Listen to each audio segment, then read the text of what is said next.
As locally sourced food is becoming increasingly popular, more and more people in urban areas are raising chickens for their eggs.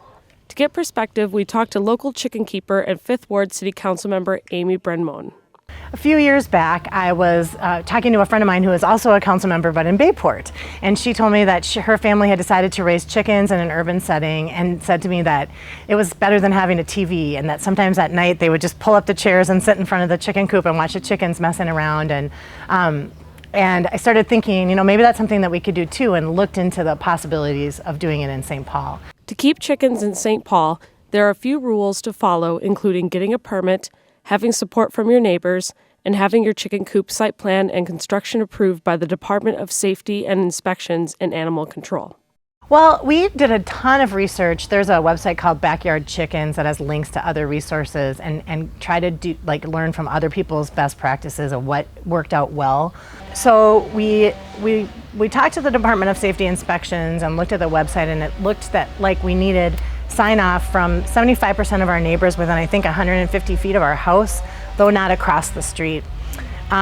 First. And I think that was actually a great experience for us, because it was an opportunity to talk to our neighbors about what we were doing and educate them about urban chickens, and get their support and sign off. And a few had questions about smells and noise, but being able to have that conversation one-on-one really was a great tool for, like I said, to get support from our neighbors. And we easily got 75%, if not more, of our neighbors to sign off.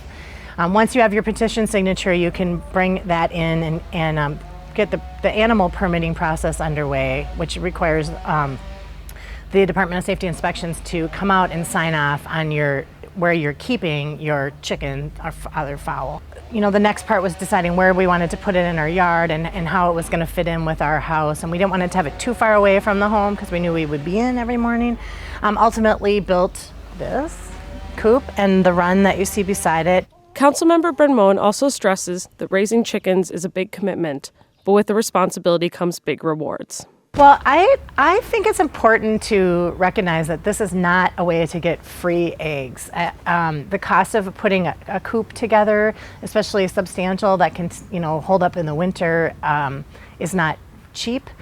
The feed is not cheap. The litter that keeps the smell down is not cheap. I mean, and it's work, you definitely need to tend them every day. The kids help tend the chickens, and that's part of what I was hoping for, was that they would understand that eggs don't just come from a grocery store, they come from chickens, and that how much energy it takes to actually produce eggs, including things like keeping the water clean and feeding them on a regular basis, and keeping the coop clean and not smelly.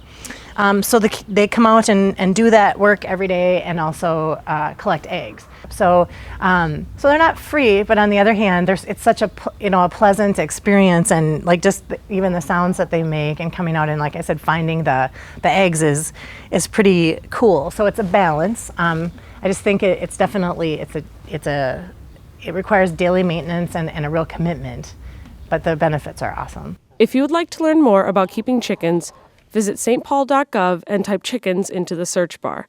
There you will find information about how to begin the process, resource links, and contact information.